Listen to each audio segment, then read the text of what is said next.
자, 이제 창세기 2장 1절부터 9절까지를 어제 우리가 했고요. 좀 급하게 후다닥 서둘러 넘어간 느낌이 좀 있기는 한데,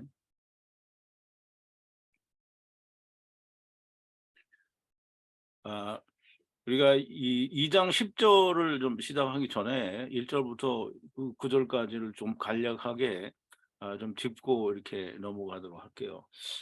천지와 만물이 다 이루니라는 그 1절의 말씀은 하늘과 땅에 이 차바들을 이 발하는 일을 다 마치셨다라는 그런 말씀이 되겠습니다.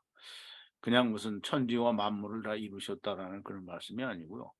하늘과 땅의 군대들을 다 나누시는 일을 완성하셨다라는 그런 말씀이 되겠고요.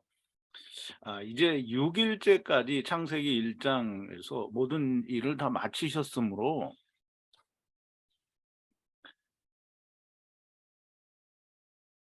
이 지으시던 날이 일곱째 날이 이를 때에 마치니라는 말은 6일째 되는 날 다 마쳤고요. 일곱째 날에는 아무것도 하지 않으시는 아, 샤바트 하시는, 즉 이 세상에 관한 일을 중지하셨다라는 그런 의미가 되겠습니다. 그래서 샤바트라는 말은 안식이라는 말도 되지만 내가 세상의 일을 중지했다라는 그런 뜻이 됩니다.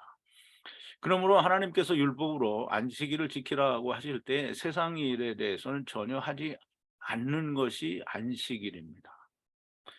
그러므로 이 안식이라는 말은 샤바트, 아, 중지했다 또는 스탑했다라는 그런 말 뜻이 됩니다. 일곱째 날에 안식을 하셨다라는 말은 하나님께서 일곱째 날을 여섯째 날이 끝나면 일곱째 날에는 무조건 이유 여하를 불문하고 안식을 주신다라는 의미가 들어가 있습니다.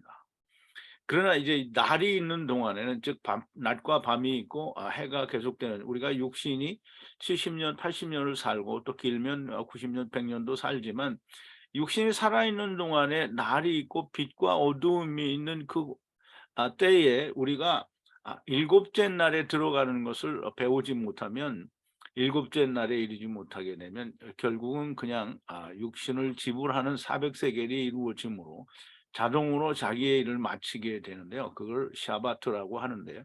그러나 음부에 있는 것은 아직 샤바트가 아니고 하나님의 일을 해야 됩니다. 아브라함 품에 있는 것은 샤바트가 되겠죠. 안식이 됩니다. 어쨌든 음부에서는 자기 일은 안 하지만 하나님의 일을 해야 됩니다. 그러므로 완전한 샤바트에 들어갔다라고 할 수는 없고요. 자기 일을 하지 않는 샤바트에는 들어갔다라고 우리가 볼 수가 있는 거겠죠. 하나님이 일곱째 날을 복을 주셨다라고 하는데, 복을 주셨다라는 말은 우리가 세상에서 말하는 그런 복을 우리가 복이라고 생각하면 안 되고요. 하나님께서 우리에게 주시는 복은, 하나님께서 우리에게 주실 복은, 하나님이 세상에 가지고 계신 것은 하나님의 것이 아니고요. 마귀에게 넘겨주신 것이기 때문에 하나님의 것이 아닙니다. 그러므로 안식을 주신다 또는 축복을 주신다라고 하는 말은 하나님의 것을 주시는 거죠. 하나님의 것은 생명이고 영생입니다. 세상은 사망이고요. 우리는 육신이 살아있기 때문에 생명이다라고 이렇게 생각할 수 있는데요. 육신이 살아있는 것은 잠시 있다가 가는 거고요. 영이 죽은 상태가 되는 겁니다. 그래서 육신이 살아있는 동안만 영이 죽은 상태이고요. 육신이 죽으면 영이 자유케 됩니다.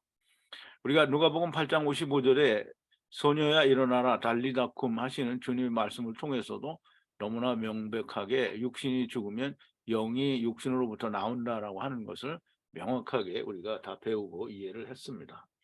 그러므로 축복이라고 하는 것은 하나님이 생명을 주시는 것이고 영생을 주시는 것이지 세상이 말하는 그런 복을 주시는 게 아니라는 겁니다. 그래서 이 일곱째 날을 복을 주셨다라는 말은 그날을 너희가 잘 이해를 하고 그날에 너희가 안식에 들어가면 영생이라는 말씀이 됩니다.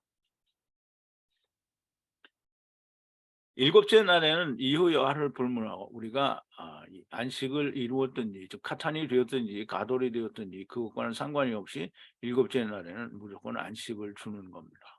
그러므로 사람이 육신이 끝나는 날은 무조건 다 이 자기의 일을 쉬게 되어 있습니다.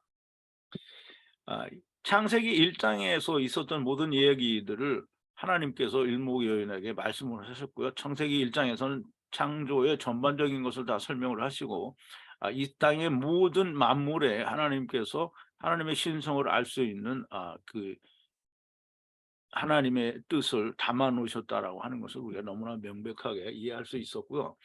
그런데 사실 이 땅에 온 이유와 목적 그리고 무엇을 해야 되고 어떻게 해야 되고 또 그것을 이룰 때 우리가 무엇을 얻게 되는지에 대한 정확한 것을 우리가 잘 모릅니다. 세상에 우리가 어떻게 오게 되는지 누구에 의해서 어떤 형태로 우리가 오게 되는지 이런 걸 모르는데 이 장에서는 창세기 1 장에서 이야기한 모든 것들을 조금 더 구체적으로 우리가 어떠한 방법으로 세상에 왔고 또 어떻게 왔으며 또 무엇을 해야 되고 또 그 하는 일의 결과로 내가 얻어야 될 것은 무엇인지에 대해서 명확하게 2 장, 3 장을 통해서 하나님이 설명을 해 주십니다. 그래서 하나님께서 여호와 하나님이 천지를 창조하시던 때에 대략이 이러하니라라고 할 때 그 대략이라는 말은 톨레다라고 하는 말인데요. 톨레다라는 말은 얄라드의 그 이 복수형입니다. 얄라드는 낳다, 생산하다라는 뜻인데요. 그러면 세상에 태어난 모든 것들의 이야기가 이 톨레다가 됩니다. 그러므로 하나님께서 천지 창조하신 1 장의 얘기를 2 장에서는 이제 구체적으로 더 자세히 하나님이 심도 있게 우리에게 말씀을 해 주시는 겁니다. 그러므로 너무나 잘 이해를 해야만 되는 거고요. 처음 창조하신 땅 위에 하나님께서는 이 아직 비를 내리지 않으셨다. 비를 내리지 않으셨다라는 말은 아직 그 이 율법이 완전하게 주어지지 않았다라는 얘기고요. 또 경작할 사람도 없었다라는 말은 땅을 일구어서 이 일을 할 수 있는 사람이 아직 없었고요. 들에는 초목이 나지 않았고요. 또 밭에는 채소가 나지 않았다. 그러면 이 세상에는 아직 율법도 나무도 아무것도 없고 사람도 없고 다만 안개만 땅에서 올라와 지면을 적셨더라라고 하는데요. 안개는 구름이라는 단어와 같이 혼용해서 사용하기도 하지만 그러나 거의 무지개 무지개가 아니라 수증기라는 점에서 볼 때 둘 다 물이고요. 그 물로 땅이 아담아가 적셔졌다라는 말은 이 땅이 적셔졌기 때문에 그것을 캐고 그것을 빚어서 아담을 만들 수 있는 상태가 되었다라는 말이고요. 아담아가 되었다라는 말은 이 아파르에 물이 들어갔다라는 말이 되고요. 물이 들어갔다라는 말은 이 하나님의 말씀에 의해서 그것이 이루어졌다라는 의미가 됩니다. 그래서 요한복음 1 장에서 말씀이 계시니라 이 말씀이 하나님과 함께 계셨으니 이 말씀이 곧 하나님이시니라 하고 이 말씀에 의해서 모든 것이 창조되었다라고 하고 말씀에 의해서 지어지지 않은 것이 없다라고 말씀하시는 그 말씀은 곧 하나님이 말씀이시고 그 말씀이 곧 물이시다라는 얘기를 하시는 겁니다. 그러므로 물이 말씀이 들어가서 아파르가 아다마가 되고 아다마를 빚어서 아담이 됩니다. 그러면 아다마에서 아담으로 지어졌을 때는 그냥 흙이죠. 그냥 흙인데 그 흙이 살기 위해서는 생명을 불어넣어 줘야 되는데 생명이라는 것은 이제 우리가 육신에서 얘기할 때 피로 얘기할 수 있고 또 그것을 영이라고 얘기할 수 있는데요.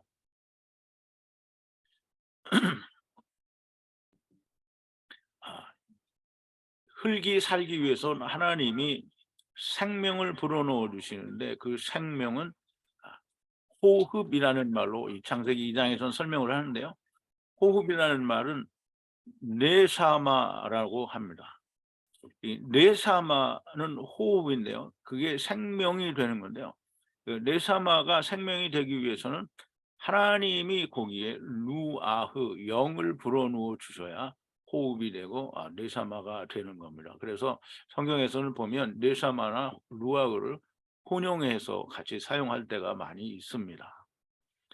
그러므로 이 아파르에 물이 들어갔고 그것이 아다마가 되고 아다마를 빚어서 아담이 되고 아담이 된 상태에서 하나님이 루아흐를 불어넣어 뇌사마 호흡이 생기게 하시고 그 호흡이 생긴 살아있는 생명체를 네페시 하이라고 말을 하게 되는 겁니다. 그래서 네페시 하이라는 말에는 영이 들어가서 생명이 된 흙이다라는 그런 뜻입니다. 그러면 그 생명이 죽게 되면 즉 육신 즉 흙이 수명이 다하게 되면 흙은 무너지게 되어 있는 거고요. 그럼 흙이 무너지면 그 안에 있는 영은 아이야 일어나라 소녀야 일어나라 달리다 쿰 할 때처럼 나가게 되는 겁니다. 영이 나가게 되고요. 그 영이 나가면 그 영은 주신 하나님께로 돌아간다고 이 솔로몬이 잠언에서 흙은 흙이니 흙으로 돌아갈 것이고 주신 영은 그 주신 분이신 하나님께로 돌아간다라고 솔로몬이 그렇게 기록을 하고 있습니다. 창세기에서도 분명히 하나님께서 말씀하시기를 너는 흙이니 흙으로 돌아갈지니라라고 말씀하시고 흙이 흙으로 돌아가면 남은 영은 반드시 나와서 다시 아버지께로 돌아가야 되는데 아버지께로 돌아가는 그곳은 음부냐 아브라함 품이냐의 문제가 발생을 하게 되고요. 그 아브라함 품이나 음부의 과정을 거치게 되면 무조건 모든 자가 다 아버지의 품으로 돌아가게 되어 있습니다. 그래서 이 여호와 하나님이 흙으로 사람을 지으시고 생기를 그 코에 불어넣으시니 사람이 생명이 된지라라는 이 말은 그냥 우리가 이 창세기에서 읽는 대로 그냥 문자대로 이해를 하면 안 되고요. 제가 지금까지 설명을 드린 루아흐와 뇌샤마 그리고 네피시 하이 아파르와 아다마 그리고 아담에 대한 이해가 충분히 있어야만 됩니다. 그리고 꼭 그 말씀이 바르게 이해가 되셔야만 이 다음을 이해를 하는데 도움이 많이 되고 반드시 올바른 이해가 있게 됩니다. 여호와 하나님이 에덴 동산을 창설하시고 그 지으신 사람을 거기 두셨다 이렇게 얘기를 했는데요. 여호와 하나님이 에덴 동산을 창설하셨다라는 말은 그렇게 적합한 말이 아니고요. 사람이 식물을 땅에 심는 것처럼 심었다라는 그런 뜻이 됩니다. 그러므로 우리가 뭔가를 심으면 그 심은 것이 잘 자라도록 우리가 돌보는 것처럼 하나님께서 에덴 동산을 심으시고 거기에 사람을 두시고 그 에덴 동산과 사람이 자라나는 것을 하나님께서 보신다라고 하는 그런 이해가 있어야만 에덴 동산에 대한 이해가 있게 됩니다. 그리고 하나님이 에덴 동산에 그 사람을 두시고 아담을 거기에 뒀어요. 그럼 아담을 거기에 두었다라는 말은 사람들을 거기에 두었다라는 말인데요. 에덴 동산에서 그 완전한 나무, 즉 생명나무와 선악을 알게 하는 나무를 경작하라라고 그렇게 그래서 거기서 생명을 얻게 되면 그 생명을 지키라라고 말씀을 하십니다. 그런데 이제 그거는 2장 15절에 나오는 얘기고요. 여호와 하나님이 이 창세기 2장 9절에 나무를 두게 하시는데요. 그 완전한 나무인데요. 그 완전한 나무는 보기에 탐스럽기도 하고 또 먹으면 좋기도 한 두 가지 나무가 됩니다. 선악을 알게 하는 나무는요, 보기에 탐스러운 좀 탐심을 일으키는 그런 나무가 되겠고요. 그 다음에 생명나무는 먹으면 선이 되는 그런 나무가 되겠습니다. 그래서 이 말씀 속에서도 선악을 알게 하는 나무와 이 생명나무에 대한 구별이 그 안에 나타나고요. 그것을 딱 집어서 하나님께서 생명나무와 선악을 알게 하는 나무도 있더라라고 그렇게 말씀을 하시는 겁니다. 우리가 이 창세기 2장 1절부터 9절까지의 내용이 좀 자세하게 잘 이해가 되지 않으면 그 다음 절에 나오는 얘기들이 이 전체적인 또 다음 강해를 이어가는데 큰 도움이 되지 않습니다. 그래서 좀 반드시 잘 이해를 하시기를 바라고요. 10절인데요. 10절은 에덴으로부터 강이 발원하여 나오는데요. 에덴에서부터 강이 흘러나와서 강은 이제 나하르라는 말이고요. 에덴은 우리가 이제 지난 시간에도 조금 공부를 했지만 에덴은 기쁨이라는 그런 의미를 가지고 있는데 그 기쁨은 아단이라는 데서 온 주색 잡기나 스스로 자기를 기뻐한다라는 그런 기쁨이라는 뜻에서 물론 이 생명나무를 얻으면 온전한 기쁨이 되겠지만 생명나무를 얻지 못하면 주색 잡기에 빠진 기쁨이고 또 스스로 의로워지는 기쁨이 됩니다. 그러면 이 강이 나하르인데요. 이 강은 이제 물이 되겠죠. 물이 되고 땅에 흐르는 물이 되는데요. 이 물이 에덴에서부터 흘러나와서 에트 동산을 적시고 그러면 이제 에덴 동산에서 나와서 에덴 동산을 다 적시고 적셨다라는 말은 땅이 다 물에 적셔졌다라는 말이고요. 에트는 우리가 너무나 잘 아는 대로 하나님이 400세계를 내셔야 하는 동산을 말합니다. 에덴 동산은 우리가 지난 시간에도 말씀을 드린 것처럼 어떤 고대에 있는 한 지역을 말하는 게 아니고 에덴 동산은 세상을 말하는 겁니다. 그러면 이 세상을 위해서 하나님이 자기의 400세계를 육신의 400세계를 내신다라는 그런 뜻이 되고요. 이 땅은 온통 다 물로 적셔져 있다라는 말입니다. 그리고 그때라고 세 번 그 샴이 나오는데요. 그때 퍼져서 파라드입니다. 퍼져서 하야하고 하야는 네 곳의 머리가 되었다라고 합니다. 그럼 네 곳은 이제 아르바라고 하는데요. 오늘 이제 전에도 들으셨으니까 아르바라는 말을 알 텐데요. 아르바 네 곳의 머리 그 근원이 되었다라는 말인데요. 로시가 되었다라는 말입니다. 그럼 에덴 동산으로부터 흘러나온 물로 말미암아 사람들이 그 물로 이제 말씀을 먹게 되는 건데요. 그 물들에 대한 설명이 이제 다음 절에 나오게 됩니다.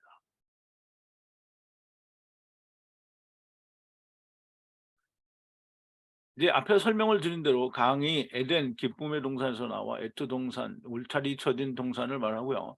적시고 그때 세 때를 퍼져서 하야하고 하야는 사방의 물의 근원이 되었다라고 그렇게 조금 전에 말씀을 드렸고요. 세 때는 그때 이렇게 세 때가 나오는데요. 세 때, 세 때는 이제 욤이죠. 때를 말하는데요. 이 세 양떼를 위한 세 때가 됩니다. 이거는 아 우리가 우리 번역으로 된 성경을 읽으면 쇠때가 뭔지 이게 전혀 나오지 않죠. 그냥 "내 근원이 되었다."라고 하고 그때는 번역을 안 하니까 무슨 뜻인지 모르죠. 그런데 그때 쇠때가 있고요. 새 이래가 되는 겁니다. 3 일이고요. 새 때고요. 새 때를 위한 때가 됩니다. 세일에 동안 하야하고 하야는 물의 근원이 되었다라는 말이고요. 이 말은 너무나 명백한 게 땅에 있는 궁창 아래의 물은 세 때를 거쳐서 그 일을 다 마치게 됩니다. 다니엘 야곱의 20년 다니엘의 세 일에는 이미 사실상 창세 전에 하나님께서 예정하신 작정 안에 다 들어있는 겁니다. 그러므로 에덴 동산을 말씀하시고 에덴 동산에서 물이 흘러나와 사방으로 흘러간다는 세상으로 흘러간다는 얘기잖아요. 그러면 이 세상에 흘러나간 물이 온 땅 동산을 다 적시고 그리고 세 때 동안에 하야하고 하야하는 물의 근원이 되었다라고 그렇게 설명이 되어 있는 겁니다. 그런데 우리말 번역으로는 그냥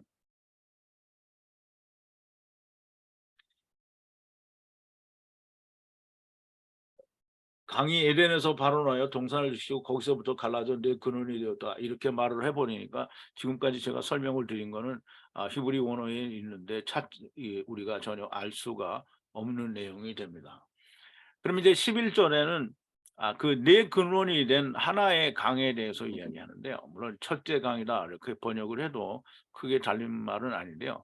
하나는 에하드입니다. 에하드는 둘이 나누어지지 않은 오직 하나를 말할 때 에하드라고 하고요. 물론 첫 번째라는 의미로 사용될 때도 있습니다. 그러나 이제 이 하나의 이름 그 쉐문 후의 비손이라 이렇게 되어 있고 이제 우리말 번역에는 후의 비손이라 이런 말이 전혀 없습니다.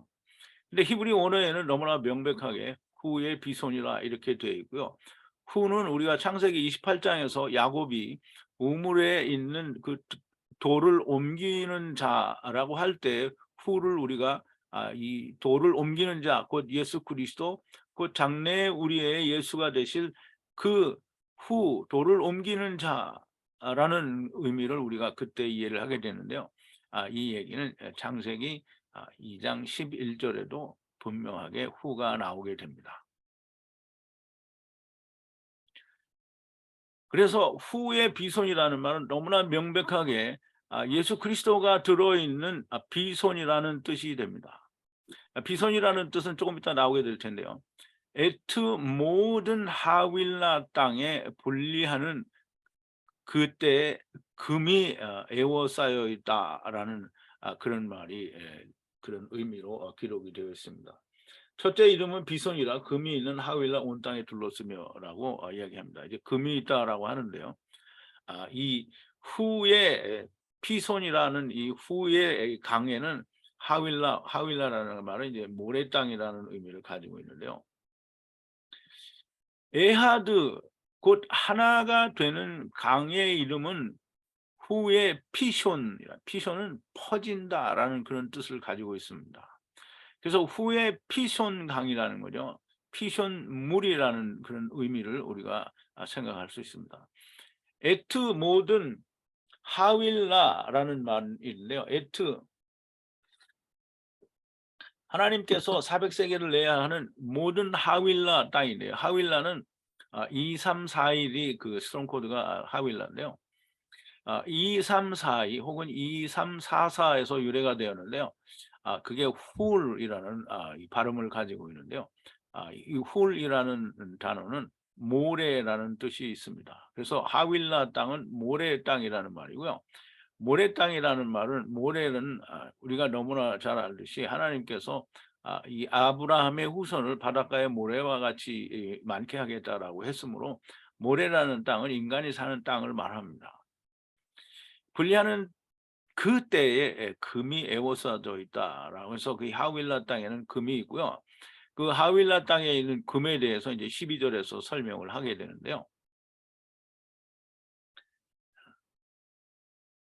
그 땅의 금은 정금이요. 그 땅에는 베델리엄과 호모나도 있으며, 이렇게 우리말 번역이 그렇게 되어 있는데요. 12절에 후의 땅의 금은 토부요라고 이렇게 되어 있습니다. 그러니까 그 땅의 금은 정금이요가 아니고요. 후의 땅의 금은, 후의 땅은 하윌라 땅이죠. 모래 땅입니다. 하윌라 땅의 금, 자하부는 토부요, 선이라는 말이에요. 그러면 그 말씀은 선이라는 거, 후의 말씀은 선이라는 말이고요. 거기 이 베델리움이라고 했는데요. 사실은 그 이 정확한 발음은 베도라후입니다. 베도라후. 그리고 베도라후는 우리가 너무나 잘 알듯이 베델리움이라고 해서 설명을 드릴 때 이 마태복음 13장에서 그 이 밭에 그 이 진주를 사는 장사에 비교할 때 그 진주는 교회를 말하는데요. 그 진주가 베델리움입니다. 그걸 베도라후라고 이제 히브리어로 말을 하는데요. 그렇게 해서 그 선이요, 또 거기에는 베도라후 진주 교회가 있고 호마노 에벤이다라고 했는데요. 호마노 에벤이다. 호마노는 그 제사장들의 어깨에, 양 어깨에 6명씩 이 이스라엘 백성의 그 족장의 이름이, 그 야곱의 12 아들 이름이 6개 양쪽에 걸려 있는 게 호마노 돌입니다. 그리고 호마노 에벤이라고 하는데요. 에벤은 반석이고요. 예수 그리스도를 의미하게 되죠. 그래서 이 12절에 있는 하나가 되는 에하드 강의 이름은 후에 퍼지는 강이고요. 모든 하윌라 땅에 분리되는 금이 에워서져 있는데요.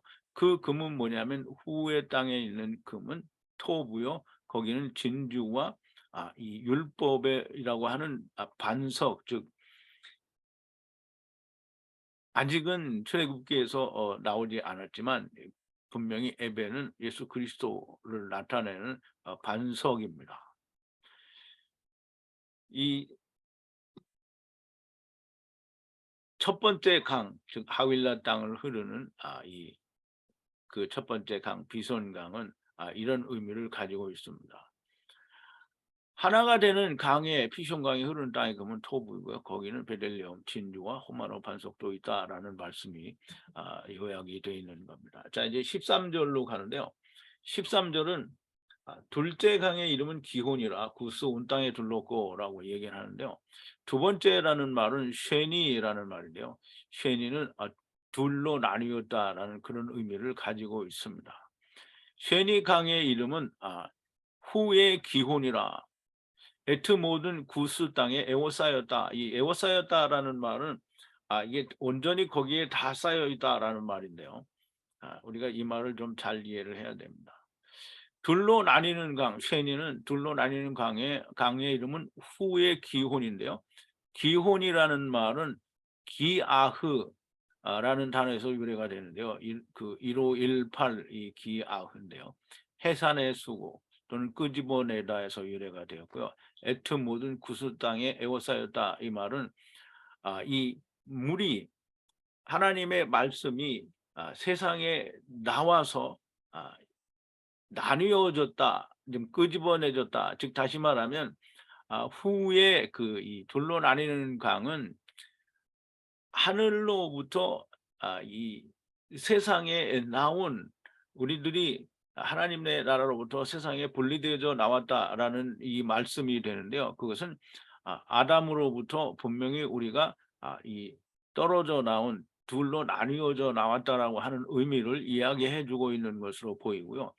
구스라고 하는 이 구스 땅에 에워싸였다라는 이 구스는 사실 구스라는 땅이 어디에 있는지 잘 모르는데요. 구스는 이제 이 신약이나 다른 여러 군데에서 살펴서 이야기하면 구스는 에디오피아라고 얘기를 하는데요. 그거보다는 더 앞으로 올라가면 구스는 함의 아들의 이름입니다. 함은 그 노아의 아들 중에 그 이 저주받은 아들의 이름이잖아요. 그 함의 아들이 이 이집트 근방에서 좀 더 내려가면 그 에디오피아라는 나라가 있는데요. 그 지역에 땅의 이름이 구스 땅입니다. 그러면 그 아들의 이름이 그 땅은 지금 이집트의 밑에 에디오피아 땅이 되고요. 애굽이라 명명되지는 않았지만 그 지역으로 나가야 될 것이라는 의미가 있지 않느냐라고 그렇게 보여집니다. 14절인데요. 14절은 셋째 강의 이름은 히데겔이라 이렇게 했는데요. 셋째라는 말은 쉐르시라는 말인데요. 강의 이름은 후에 히데겔이라 그랬어요.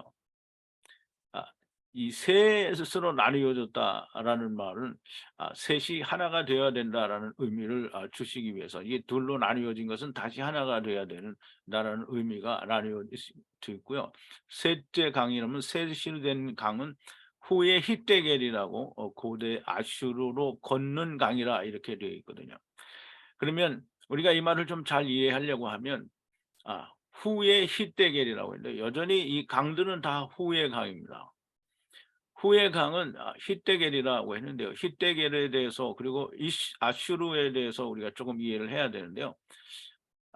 고대의 아슈르로 걷다라는 말은 할라크인데요. 할라크는 나아가는 건데요. 야곱이 케렘 땅으로 나아갈 때 할라크 했다고 하고요. 또 다른 말로는 그 얄라크라는 예라크라는 말로 우리가 바꿔서 쓸 수 있는데요. 이렇게 이 고대 아슈르, 이 아슈르는 아수르라는 나라의 이름의 어원이 되는 그런 단어인데요. 아수르 비슷하죠. 그러면 고대의 아수르로 걷는 강이라. 우선 이제 이 넷째 강에 대해서도 나오는데 후에 넷째 강은 유브라데도라라고 하는데요. 이것은 조금 이따 설명을 드리기로 하고요. 셋이 그러니까 이 쉐리시는 셋이 하나가 되는 강의 이름이다라고 그렇게 우리가 이해를 하면 되겠습니다.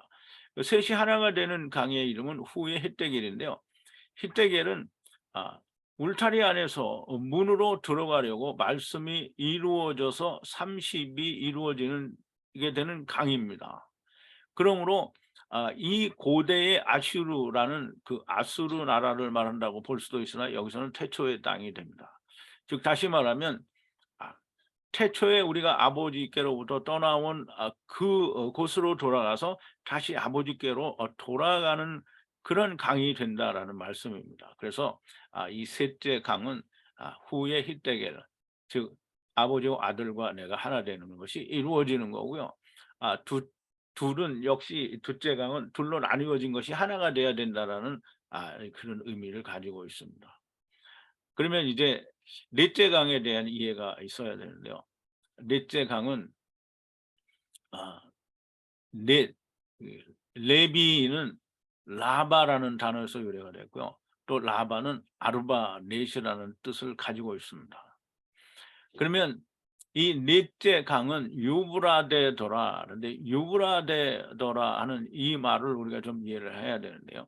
유브라데는 이 히브리어로는 페라트예요, 페라트. 근데 이제 그게 어떻게 이 과정을 거쳐서 유브라데라고 읽게 되었는데요. 이 세월이 지나서 말이 바뀌니까 이제 본래의 히브리어에는 페라트로 되어 있는데, 페라트는 이 하나님의 입으로 삼켜서 분리됨으로 사백세계를 내는 강입니다. 근데 유브라데, 즉 페라트라는 말은 솟아나오다라는 사용하지 않는 어근에서 유래가 되었고요. 아 솟아난다라는 말은 노아의 홍수 때에도 이 기품의 샘이 솟아나온다라는 그런 의미로 있는데요. 물론 이 기품의 샘이 솟아나서 온전히 물에 잠기고 또 하늘에서 물이 내려오면 삼켜지게 되는 거죠. 그러므로 페라투라는 말은 하나님께서 삼키셔서 분리할 수 있는 사백세계를 내게 하시는 강이라는 그런 뜻이므로, 삼켜져서 다 하나님께로 돌아가는 둘째 사망의 의미를 가지고 있다라고 그렇게 보여집니다. 근데 이제 이게 저만 보여지면 안 되고요. 여러분들도 다 보여져야 되는데, 여러분들도 다 보여집니까? 예, 보여지기를 바랍니다.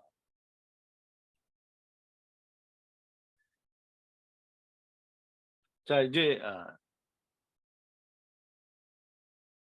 조금 정리해서 제가 여기다 적어 놨는데요. 정리를 하자면 하나가 되는 말씀인 토부가 있고, 진주도 있으며 호마노도 에벤이 호마노도 있고 호마노 에벤이 있는 모래 땅에 에워싸여 있는 진리의 말씀으로 세상에 데리고 와서 세상에 태동시켜 아버지와 아들과 내가 하나 되는 일을 하게 하셔서 고대에 분리된 말씀으로 나아가게 하시고, 마지막에는 둘째 사망에서 후에 유불하다가 될 것이라는 말씀입니다. 그럼 이제 우리가 이 에덴의 근원이, 에덴에서 발원하여 모든 물의 근원이 되는 이 말씀이 세상에 어떻게 퍼져나갔는지에 대한 얘기를, 그냥 우리는 4대 강이다 이렇게만 이해를 하고, 네 강은 정말 에덴에서부터 나와서 흘러나왔으니까 그 에덴이 어딘지, 거기서 흘러나온 물은 어디로 흘러가는지 지리적으로 또는 어떤 지리학적으로 어떻게든지 찾아서 맞춰보려고 하는데요. 물론 물리적으로도 찾으면 나오겠죠. 그런데 사실상 하나님이 그 강의 이름과 그 흐르는 모든 강의 그 지리적인 역학적인 것으로 우리에게 말씀하시고자 하는 것은 바로 이 내용입니다.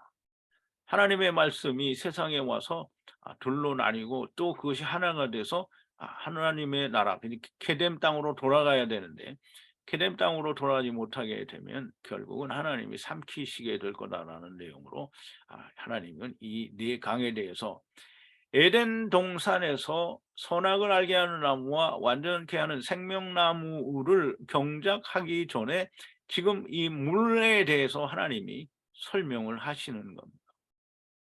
그러므로 이 부분에 대한 절대적인 이해가 없이는 이 경작한다라고 하는 말에 대해서 우리가 바르게 이해할 수 없고요. 또 에덴 동산에서 경작하고 에덴 동산에서 지킨다라고 하는 말을 바르게 이해를 할 수가 없게 됩니다. 자, 이제 15절인데요. 여호와 하나님께서 에트 사람을, 그랬어요. 에트 사람이라는 말은 이제 아담을 말하는 거죠. 아담은 은혜로 하나님께서 문을 나오신 말씀이다라는 뜻입니다. 그러면 데리고 오신 하나님을 말합니다. 그 첫사람 아담을 말하는 거죠. 근데 그 첫사람 아담을 위해서 에트, 즉 하나님이 400세계를 내야 하는 에트 사람을 취하여 락하하여 에덴 동산에 두시고 경작하고 지키라고 하셨다라고 얘기를 하는데요. 이 말씀에는 참 여러 가지 뜻이 담겨져 있습니다. 우리가 먼저 우선 여호와 하나님께서 당신이 400세겔을 내주실 사람을 취하셔서라고 하는데요. 취하다라는 말은 남녀가 하나가 되는 걸 말하고요.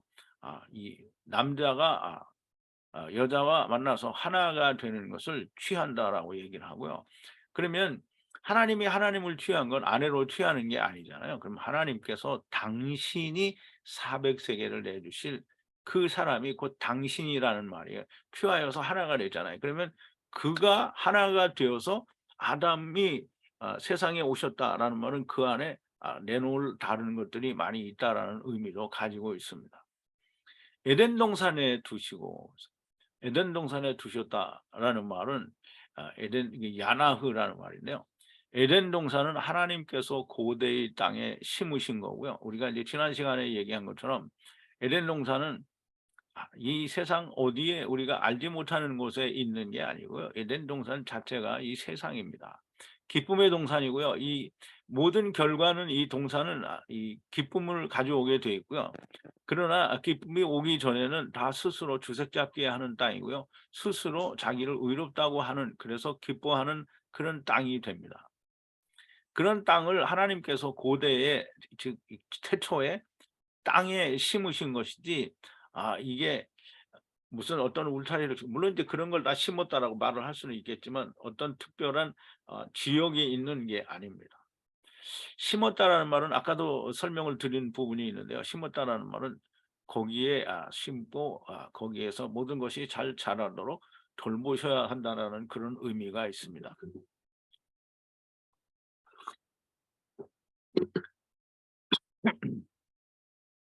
그러므로 하나님께서 에덴 동산에 심으시고 에덴 동산에 아담을 거기에 야나후 두시고 이 완전한 나무, 그 생명나무와 나무와 선악을 알게 하는 나무를 경작 아바드하라고 하시고 그리고 아바드하여 거기서 지키라라고 하셨으니까 지킨다라는 말은 거기에서 생명을 얻었으면 그 생명을 지키라는 말씀이 됩니다. 에덴 동산을 심었다라는 말은 노아가 창세기 9장에 보면 포도원을 심고 거기서 이제 포도주를 내서 포도주를 마셨다라는 말이 있는데요. 포도원을 심었다라는 말과 같은 말입니다. 그럼 하나님이 이스라엘이라고 하는 포도원을 이 가나안 땅에다 심으시고 그 이스라엘이 어떻게 자라는지를 보시는 것처럼 동일하게 에덴 동산에서도 하나님께서 아담이 어떻게 자라는지를 보시는 겁니다. 그냥 내버려 두고 보시는 게 아니고요. 모든 것을 비는 이른 비 늦은 비도 주시고요. 하나님이 다 말씀으로 하나님께서 모든 것을 예비하셔서 그것을 통하여 얻을 수 있도록 준비가 되어 있는 상태가 세상입니다. 그러므로 하나님은 우리를 그냥 버려두신 게 아니고요. 하나님께서는 어떻게 해서든지 허물을 깨닫고 이 생명나무를 얻게 하려고 애쓰시고 노력을 하시고 계시는 거고요. 그게 지금도 아버지께서 일하시니 나도 일한다라고 하는 아버지께서 하시는 일이십니다. 하나님께서 심으신 것은 에덴 동산에 두신 아담과 그가 데리고 오신 모든 지체들을 심으신 것이고 그들이 경작하고 지키는 것을 돌보시는 겁니다. 경작하고 지키라. 이면 경작한다라는 말은 아바드라는 말인데요. 아바드라는 말은 우리가 좀 잘 이해를 해야 되는데 아바드라는 말은 에베드 종이 하는 일을 말합니다. 그러면 이 아바드라는 말에서 종이라는 단어가 유래되었다라고 하는데 종이 하는 일이 아바드입니다. 그러면 이제 에베드라고 하는 이 종이라고 하는 단어는 이 에베르에서 유래가 되어 있습니다. 물론 사전적으로 이렇게 유래가 되었다라는 그런 정확한 설명은 없지만 에베드와 에베르는 아주 밀접한 연관 관계가 있어서 에베르라는 그 단어는 강을 건너온 자들이고요. 그 강을 건너온 자들이 하는 일이 에베드 종이 하는 일입니다. 그래서 에베르 강을 건너온 종이 하는 일을 아바드 즉 경작이라고 하는 겁니다. 그래서 그 경작을 에덴 동산에서 하게 하신 거고요. 이 에덴 동산에 온 것은 하나님의 나라로부터 에덴 동산에 하나님이 야나하고 두신 거라 이 말이에요. 그래서 그 일을 하게 하신 거다라는 말이죠.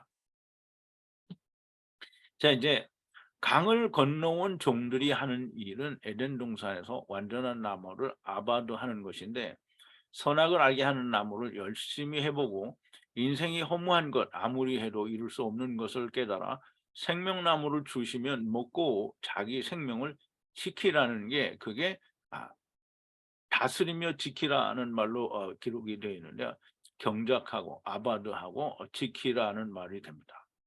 그러면 어떻게 아바드하고 지키는지를 우리가 16절과 17절에서 하나님이 설명을 하시게 되는데요. 우리가 이 어떻게 아바드하고 이 또 지키는지를 좀 너무나 자세하고 명확하게 기록을 하셨기 때문에, 이거를 제대로 이해를 하지 못하면 우리는 맨날 지키면서 선악과를 먹는 그런 우를 범하게 되는 겁니다. 또 이거 16절과 17절 한번 볼 텐데요.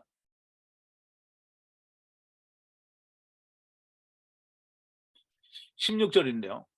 여호와 하나님이 아담 위에 명령하여 가라사대. 여호와 하나님이 어떤 여호와 하나님이냐면요. 악할 하나님, 약할 여호와 하나님. 그럼 악할은 뭐예요? 에, 이게 이제 발음으로 보면 우리가 음식을 먹는 이렇게 하나님이라고 생각이 되는데, 악할은 삼키시는 여호와 하나님이 되겠죠. 그러면 이 여호와 하나님이 아담 위에 명령하여 가라사대 모든 동산의 나무를 먹으라. 그리고 또 먹으라. 이렇게 되어 있는데, 그걸 제가 타악할로 바꿨습니다. 왜냐하면 먹으라 뭐라 똑같이 이야기하면 구분이 안 되는데요. 둘 다 398 악할인데요. 그냥 이 원어를 읽으면 하나는 악할이고요, 하나는 타악할입니다. 그러면 먹으라 이 말은 무슨 말이냐면, 먹을 수 있으면 먹으라 이 말이에요. 그런데 먹을 수 있으면 먹으라인데 먹으면 안 돼요. 그러니까 먹으려면 어떻게 하냐, 400세겔을 내고 먹으라 이 말이에요. 그래서 먹을 수 있으면 먹으라, 400세겔을 내고 먹으라 이 말이에요. 400세겔은 내가 죽어야 먹는 거잖아요. 그런데 우리가 예수님이 오셨으므로 예수님과 더불어 함께 죽으면 우리가 육신으로 400세겔을 내지 않고, 우리가 다 예수 그리스도의 십자가 위에서, 또는 내가 가진 십자가 위에서 예수님과 함께 세상에 대하여 죽고 또 하나님께 대해서 살면, 얼마든지 우리가 이 선악을 알게 하는 나무를 내가 죽으면서 먹을 수 있다라는 말이죠. 율법을, 그러니까 내가 죽으면 어떻게 된 거예요? 율법이 성취가 된 거죠, 나한테. 그래서 이 16절에는 분명히 하나님께서 아담에게 말씀하시기를 모든 동산의 나무는 먹을 수 있으면 먹으라는 거예요. 근데 400세겔을 내고 먹으라는 거죠. 그런데 이 사람들이 어떻게 해요? 다 400세겔을 안 내고 그냥 다 처먹는 거잖아요. 그러니까 여전히 남아있고 죽지를 않는 거예요. 자기 혼자 스스로 뭐예요? 의롭다라고 하는 거잖아요. 그게 누구예요? 이스라엘 사람들이죠. 그래, 스스로 나는 의롭다 이렇게 하니까 주색 잡기 하는 사람하고 똑같은 거예요. 그게 에덴 동산이 아단 동산이 된 겁니다. 자, 이제 16절을 보게 될 텐데요. 선악을 알게 하는 나무는 타악할이 아니다. 선악을 알게 하는 나무를 먹는 거는 자기가 먹고 죽어야 되는데, 그렇게 먹고 죽는 것은 나무를 먹는 것은 그냥 먹으면 타악할이 아닌 거예요. 400세겔을 내고 먹는 게 아니라 이 말이죠. 그래서 그걸 먹는 날로부터 너는 죽은 것이고 이제 죽을 것이다, 타무투다 이렇게 되어 있는데요. 선악을 알게 하는 나무를 먹는 것은 타악할이 아니고요. 먹는 날, 악할하는 날에부터는 네가 여전히 그걸 먹기 전에도 죽은 상태잖아요. 그러므로 너는 죽은 것이고, 또 앞으로도 여전히 죽게 된다 이 말. 타무트는 어떻게 죽든지 간에 자기를 육체를 주니까 타무트가 되는 거죠. 물론 우리가 생명이 아직 내가 육체가 죽지 않을 때인데 죽으면 타무트가 되면 둘째 사망이 나한테 이루어지는 게 되겠죠. 그런데 여기서는 그 말이 아니고 선악을 알게 하는 나무를 먹는 것은 타득할이 아니라는 거예요. 그리고 먹는 날에는 네가 죽은 상태로 여전히 있게 되는 거고, 그래서 예수님이 나로 내 아버지를 장사 지내게 하고 그때 이제 주님을 따르겠습니다라고 이야기할 때 예수님이 뭐라 그랬어요? 죽은 자를 저희 죽은 자로 장사 지내게 하고 너는 나를 따르라, 이렇게 말씀을 하신 것처럼 그러니까 선악을 알게 하는 나무를 타악할이 아닌 상태로 먹게 되면 너는 죽은 상태가 유지되는 거고 결국은 타무투 될 것이다라는 그런 말이 됩니다. 선악을 알게 하는 나무는 400세겔을 내고 먹는 것이 아니고 먹는 날로부터 죽음으로부터 있는 상태이고 결국은 400세겔을 내고 죽어야 한다라는 말씀이 됩니다. 생명나무 열매는 내가 먹는 것이 아니고 예수 그리스도와 함께 죽음으로 400세겔을 내고 먹을 수 있는 것이고, 선악을 알게 하는 나무는 먹어도 400세겔을 내는 것이 아니고 여전히 죽은 상태이고 그 육체를 벗을 때에 400세겔을 내게 된다라는 말씀이 됩니다. 이 말씀이 에덴 동산에서 아바드하고 지키라고 하신 명령이며 이 일을 하는 것을 땅이 있는 동안에 보시고 계시는 겁니다. 즉 에덴 동산을 심으시고 에덴 동산에 아담을 거기에 두시고 거기에서 아담의 안에 있는 지체들을 돕는 배필들을 이끌어내시는 라카흐 취하여 내시는 것을 통해서 이 동산 안에 있는 모든 자들이 선악을 알게 하는 나무와 생명나무, 곧 완전한 나무를 경작하고 거기에서 얻은 생명나무를 지키라고 하는 것이지, 선악을 알게 하는 나무를 지키라고 하는 게 아니죠. 선악을 알게 하는 나무를 지켜서 뭘 하겠어요?